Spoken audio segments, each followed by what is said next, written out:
Hello and welcome back to Suspended Fanimation. I'm your host, Dennis Bithoulkas, and it's time for The Last of Us Season 1, Episode 1.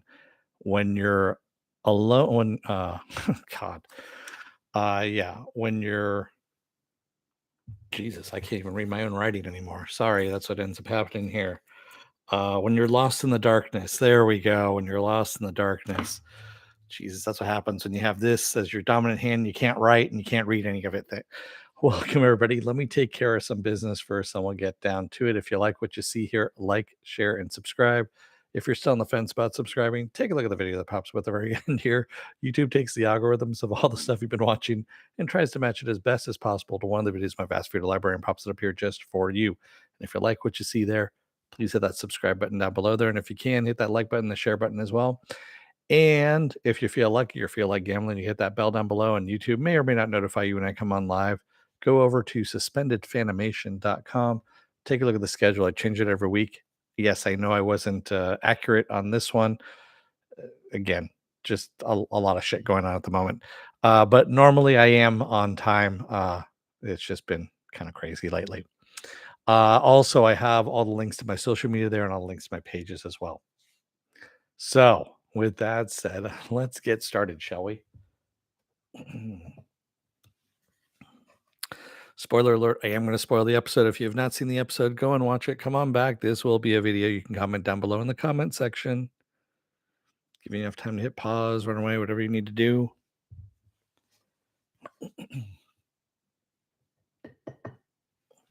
So I'm going to preface this by saying I've never played the video game. I know the premise of the video game. All of that. It's been around for a while, obviously. So I know what it entails. So I know kind of what the beats are. Like I know the beginning of this pretty much follows some of the video game, yeah. So anyway, with that said, this was an hour and 20 minutes long, I believe the first episode was. Somewhere around that time frame. Yeah, 100 an hour and 25 minutes long.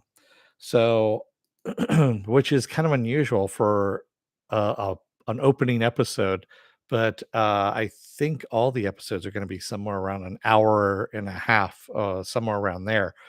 And so you're almost watching a movie as you're doing this. Well, you are watching a movie as this is happening. And I have to say this much. For a zombie apocalypse type of movie, TV series, this is going to be the new Walking Dead. You can already tell from the first episode, and not in a bad way. I'm not saying this in a bad way. I'm actually saying this in a good way. Remember when The Walking Dead first came out and everyone was into it? And yeah, that's what I'm talking about in that respect. So I did like the nice little opening first 1968 where you get a TV talk show. Everyone's smoking on set, and you have two professors, one who's in virology and one who's in fungus.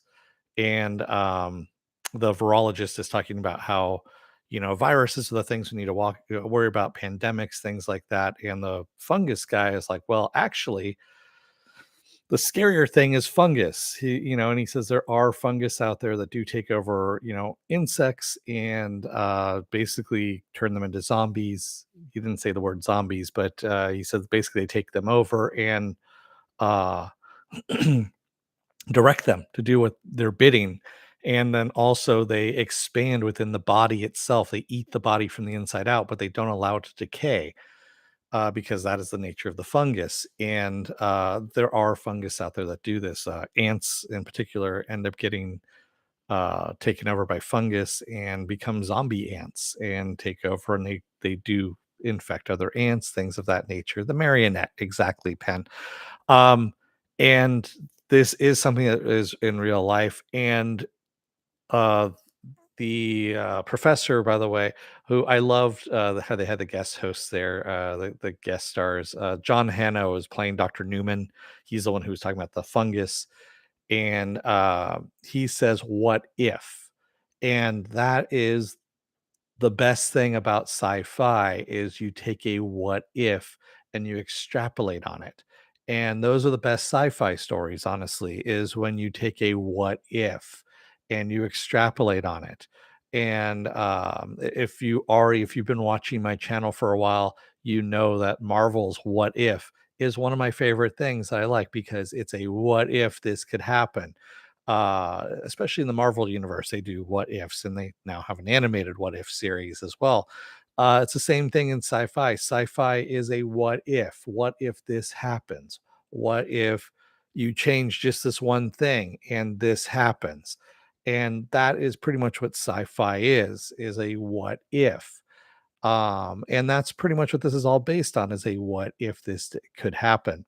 And that is what we get in 2003, a fungal infection takes over people and turns them into zombies, and basically they attack other people and infect them. And we see Joel Miller, his brother Tommy Miller, and his daughter Sarah Miller trying to escape this. And we get the build up to all of this too. And you can feel the tension. You know it's coming. You know it's, because we already know what show we're watching. We know we're watching a zombie apocalypse show. And we have that whole build up to it and that whole suspense of when is this going to happen. And you hear in the news, the news items that are happening in the background. In Jakarta, there is unrest going on, and things of that nature. You see fire trucks and police cars rolling by every now and then in the background, things of that nature. All of this uncontrolled, well, controlled chaos, as you can say, it's happening in the background that people aren't paying attention to. And um, yeah, Nico. Yeah, I agree. Nico Parker did a great job playing Sarah. She did a great job. Pretty much everyone in this does a great job as an actor. And but having that whole build up to it, and that is the best thing about a zombie apocalypse story, is the whole build up to it. You know it's happening. You know what's going to happen. We already know what's going to happen. It's that whole build up, and it's that whole just tension, if you will. Oh, that's Thandie Newton's daughter. Okay, neat. Okay, she looks exactly like her, so that's explainable right there. Um, and of course, the tragedy that we see, with Sarah getting killed, and that painful. I mean, she just goes through a painful death. She really does. And if you actually watch the after credits, after the credits, there is the trailer for the season, and then they also go into the episode as to what they were looking for the episode, the directors, the writers, producers, all that kind of stuff. And they did a great job of this. I mean, they really did lay down the whole foundation. And then, of course, we jump ahead, after Sarah dies 20 years later. So we're now in 2023. um, Boston is basically locked down. It's got walls around it. It's quarantine. There are federal agents that are roaming the rooftops, and there's curfews. Anybody who comes into the gates are tested, and if they are test positive, for this fungus, they immediately get killed. And we see a little boy actually who comes in, and he tests positive, and we see his body. The next thing is Joel dumping his body into the fire. So we also find out that Tommy has gone out beyond the walls for something, and has disappeared, hasn't responded back in 3 weeks. And Joel wants to look for him. Of course, he's trying to get a battery for a truck because, of course, things are in short supply. I just want to say also, it's really nice seeing Anna Torv back in all of this as well. So Anna Torv plays Tess. She comes into this. So Anna Torv, those of you who know, of course, she was in Fringe, and I'm glad to see her back in genre TV again. Um, I'm really, really looking forward to this. So she did a great job, especially just the introduction of Tess, where she's sitting there in chains. She's gotten the shit beat out of her. We didn't need to see her get the shit beat out of her, which was great. Again, that is already implied. You don't need to show it. And again, this shows you great writing on this. You don't need to see her getting the shit beat out of her to know that she already got the shit beat out of her. and now she's negotiating. And of course, the wall blows up, kills, knocks everyone out around her, and she goes to take off. And this is when we find out about the addition of fireflies. So, fireflies are the people that are trying to fight against the government control, well, the martial law that has taken place. They want democracy back. And they, of course, been fighting this war for about 20 years now, and they're not getting any further on all of this. Um, so it's and we see that Joel and Tess know the Fireflies and obviously have no love for the Fireflies, but also, let them do their thing and they do their thing. We also get introduced to Ellie, who is this girl who, of course, played by Bella Ramsey. And of course, Bella Ramsey was in Game of Thrones. And if you remember, she played the leader of, oh shit, I can't remember who the leader of which section in the Game of Thrones. She was the badass little girl in Game of Thrones. But anyway, she does a great job here as Ellie. Ellie has been bitten. And of course, we find out later on that she's still testing negative, that or testing positive for the fungus. So of course, anybody who tests her are going to see that she's positive, and they're going to kill her. But she's immune. She's immune to the fungus, and yeah, the fireflies want to get her out of there because, of course, if she is immune, then she holds hope for getting rid of the fungus itself. So yeah, um, that is where we're at here. And Marlene, by the way, Marlene, played by Merle Dandridge, is actually the voice of the video game Marlene as well. So those of you who didn't know that, I didn't know that. I saw it in the after credits when they were talking to her, and yeah, she actually plays the she plays the same character that she played in the video game, only live action. She said she actually has grown into the role now at this point. Uh, so yeah, so Marlene, her crew gets decimated by, of course, the guy that they were trying to buy, that had Joel's battery that he had actually bought. And so Marlene asks Joel and Tess to take Ellie, out to this group out in California. Well, actually, Salem, Oregon. It really is where they're going to go. So they have to cross the wastelands. And we see out in the wastelands, or we hear out in the wastelands, that there are slavers, there are pirates, there are just really bad people that are out there. And things are shit outside the walls. Things are shit inside the walls as well, but they're a lot worse outside the walls there too. Um, Penn says, I watched the after credits too. Cool when they cast the voice actors, and she did a great job. I mean, voice actors are actors as well, so they actually, they do act, and they know how to act within live action as well. So I mean, it's not it's not that far fetched to cast a voice actor. That's why I'm still kind of pissed about the Ahsoka casting. I hate to say this, but I do like who they cast as Ahsoka, but Ashley Eckstein would have been a much better choice. But anyway, um, neither here nor there for this one.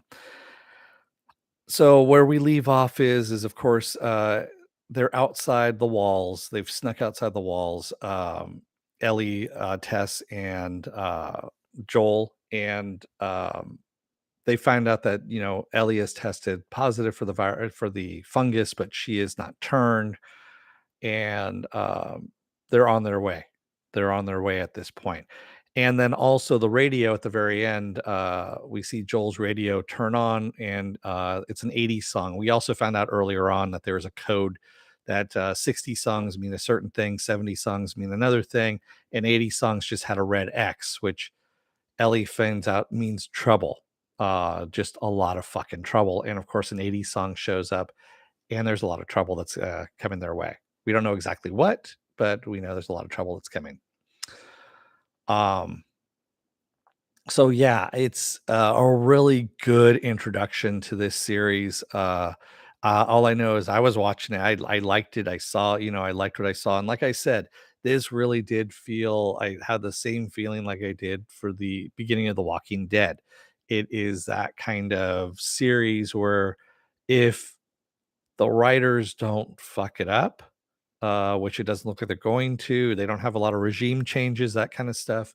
Uh, it could go for a long time. I mean, you're talking about 10 years, something like that. You could actually get a lot of seasons out of this and do a really good job of it as well. So, really good episode. Looking forward to next week's episode as well. And yeah, this series just looks like it's off on the right foot at this point. I don't know about those of you who play the video game and all that stuff, what you guys thought, but from what it looks like on IMDb so far, people are really, really digging it. The first episode here has a 9.4 rating out of 10, I believe is where it's at. So yeah, 9.4 out of 10. And that's with 17,000 reviews on that. So obviously, but will the actor stick around that long? I don't know, Penn. I mean, the thing is, once you've built that world, you don't need to have the original actors anymore. You think after like 3, 4, 5 seasons, something like that, then you can switch out the actors. You can take the story into a different line. You can go into different avenues, all of this. It's just world building. So you've built this world, and then it's just where you take it from there. So you don't need to stay exactly on these characters. It's the world itself. And as far as I'm concerned, they did a really good job of world building just in this first episode alone. And Walking Dead did it. I mean, you don't have Rick Grimes anymore. You don't have Michonne anymore. I mean, the only original cast member is what's her name, Maggie. And Maggie in the comics actually died, way back when. Not in the TV show. She's the only one that's still there. So yeah, it's I mean, everyone else is dead. Well, except, of course, Rick isn't dead and Michonne aren't dead. They're out there someplace and they're going to have a movie on that one, but still, you know what I'm talking about. Um, Raymond says, do you think they'll change anything from the games in terms of retcons or stick strictly to the material? I'm sure they're going to change stuff, Raymond. I mean, this is the other thing I was thinking of is, even in Marvel, well, Daryl and Carol, so Carol was dead in the comics as well, by the way, Penn, and Daryl was never part of the comics. He was actually invented for yeah. So, uh, but going back to Raymond, so Marvel Comics, the MCU, uh, doesn't stick slavishly to the material. They do use storylines from the material. They do other things with that material. And yes, you have fanboys that get upset about it and go, scream at the sky, all that kind of stuff. You're going to get that.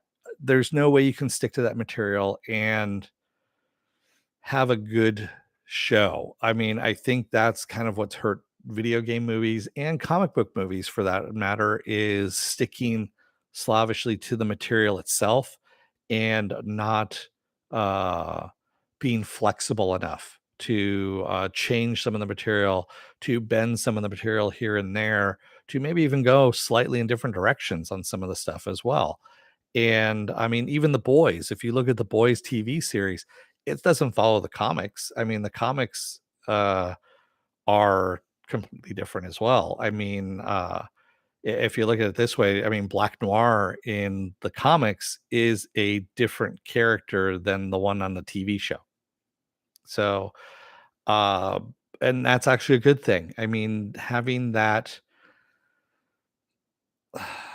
that change. I mean, sometimes it works out for the better, yes, and sometimes it works out, worse for the wear. But most of the time, you are working towards if you have the right writers in place, it always comes out for the better. And it looks like they have some good writers in place for this. So I don't see a problem with deviating from some of the material. So, and again, I haven't played the video game, so I don't know exactly where they're going to go with this. Raymond says, "Yeah, it makes sense because most of the games are shootouts and clicker fights. You can't have a drama just be that exactly." And I think I read an article about exactly that. They were saying that there's no way they can just it can be all action all the time.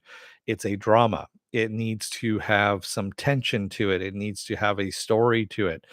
And the video games just have a story, but for the most part, you're not playing a story. You are playing a game, and your game is usually shooting, searching, um, puzzle solving, things of that nature. It's not yes, it does lead you you do lead down a path of a story, but, you're not playing the story, if I'm saying if I'm not getting that across all that well, but, um, the game is not the story, you know? But, yeah, there you go. Most of the action in the game or most of the gameplay is what makes people come back to the game is because of the gameplay. Sometimes it's the story as well that, interweaves with the gameplay, but, most of the time it's the gameplay on all of that. So, yeah. Um, and this is gonna be more drama driven than anything else, especially with Joel, having well, he's PTSD. You can tell. Uh he was a soldier in Operation Desert Storm, from what it looks like. So I'm sure he has PTSD from that, and then also from his daughter being killed in his arms, which he never dealt with until the very end of the episode here, where he kind of flashes back on this soldier getting ready to shoot them, and then he just opens up on this guy. I mean, just primal opens up on him, and it's stuff that he never dealt with. And yeah, I mean, that's part of the drama as well. So good stuff. Looking forward to next week's episode as well. And I'm just going to do these on Mondays because, like I said, I know it shows at 6 p.m. my time, but if they're going to be like an hour and a half long episodes, there's no way that everyone's going to, those of you on the East Coast, all that kind of stuff are not going to stay up until 10:30. I don't want to do late episodes either. So, I mean, it's just better to do them on Mondays at this point. So, what else do I have going on for the rest of this week? Well, that's a good question. I don't remember what I put down. I do kind of sort of. Um, so Wednesday, I'm going to be off tomorrow. Wednesday is going to be another episode of The Bad Batch. It's going to be episode 4 of The Bad Batch. Um, I'm going to be off Thursday and Friday, and then Saturday I'm going to do episodes 1 through 3 of The Legend of Vox Machina. That's season 2 of Vox Machina. So they're releasing episodes 3 at a time, is what Amazon Prime's going to do. So I'm going to do that on Saturday, Saturday evening. And then I'm going to try and do the Sunday edition of Saturday Morning Blast Off on Sunday, but don't hold me to it on that. Sometimes shit comes up and I, end up can't doing it. I can't make it. So there's been a lot of stuff going on with this, and then also housing stuff and all that kind of stuff as well. So that's kind of where I'm at this point. So, but I'll keep you updated. In the if you take a look at the community section here at YouTube, I actually do post if I can't make it or not. So that's where we'll be at. Or I'll try and do it also if I'm running late. But with that said, I'm gonna let you guys go for the night. Thank you to everybody who joined me tonight in the chat, and thank you if you made it this far in the video. If you're still on the fence about subscribing, you know who you are out there. Take a look at the video that pops up at the very end here. YouTube takes the algorithms of all the stuff you've been watching and tries to match it as best as possible to one of the videos in my vast video library and pops it up here just for you. And if you like what you see here, please hit that subscribe button down below there. And if you can, hit that like button, the share button as well. And if you want to know when I'm going to be on live again next, go over to suspendedfanimation.com. Take a look at the schedule I have up there. I change it every week. Also, I have all the links to my social media there and all the links to my pages as well. Oh, I just want to go back and say before I take off here. So on my spoiler alert that I did on Friday the 13th there, I talked about Velma. Supposedly it's getting like slammed big time on online. Just across the board. I think it's got a 1.9 out of 10 on IMDb right now. It's like crashing and burning hard right now. Just from the first 2 episodes that came out. It is a dumpster fire of a mess. That's how bad it is. And the thing is, it's not just Mindy Kaling that's involved in this. It's also the guy Grandy is his name. So he is the son of, remember Gopher from Love Boat? He's the son of Gopher from Love Boat, and then also I guess his mother is a former screenwriter or something like that. So he's got some nepotism. That's how he got in. And yeah, it's just, oh wow, it is a dumpster fire of a show. It's a bad show. But anyway, it's getting ravaged right now on online. So go and take a look at some of the reviews there of that and have a good laugh. Because I mean, it's really that bad of a show. It's I could go into it further, but people are even saying don't even hate watch it because otherwise it means it'll get a new season. As someone said, it'll get a new season. It'll get another season, 5 more seasons like Big Mouth, which I thought was kind of funny because I've never really liked Big Mouth either. But yeah, um, yeah, Penn, it's not worth your time. It really is not worth anyone's time. It's I watched the first 2 episodes, didn't laugh at all through all of it, and there was some really offensive shit in there too. But anyway, and there's no likable characters at all. I don't know if it's getting another season, Pen. I mean, it is getting savage right now. I mean, every place that has a review of it right now, I think Rotten Tomatoes, it's at they said it was at 9% on Rotten Tomatoes, and that's with a couple of thousand reviews. That's 9% on the customer end. I think it's 30% on the reviewer end, on the critics end. So yeah, it's bad. I mean, it's really bad. Um, and deservedly so. It's a really bad series. So anyway, with that said, I really am going to let you guys go for the night. Thank you, everyone. I will see you again on Wednesday for the Bad Batch. Until then, don't let the door hit your ass on the way out. Otherwise, you may find out that that sweet little old lady that's in a wheelchair next door that is nonverbal and non-responsive is going to be the one that's going to be feasting on your neck. The dog was actually, I mean, Mercy actually got the hell out of there because Mercy knew what the hell was going on. Anyway, thanks everyone. I will see you again. Season 2 is already in the works. Probably not, because I mean HBO Max does retroactively cancel things too. So you know how that goes. Thanks everyone. I will see you again on Wednesday. Until then, stay safe, be well, take care. Wear those masks, get those vaccine shots, get the boosters as well. It doesn't work without the boosters. And I will see you again on Wednesday. Have a good rest of your night. Take care, everyone. Good night.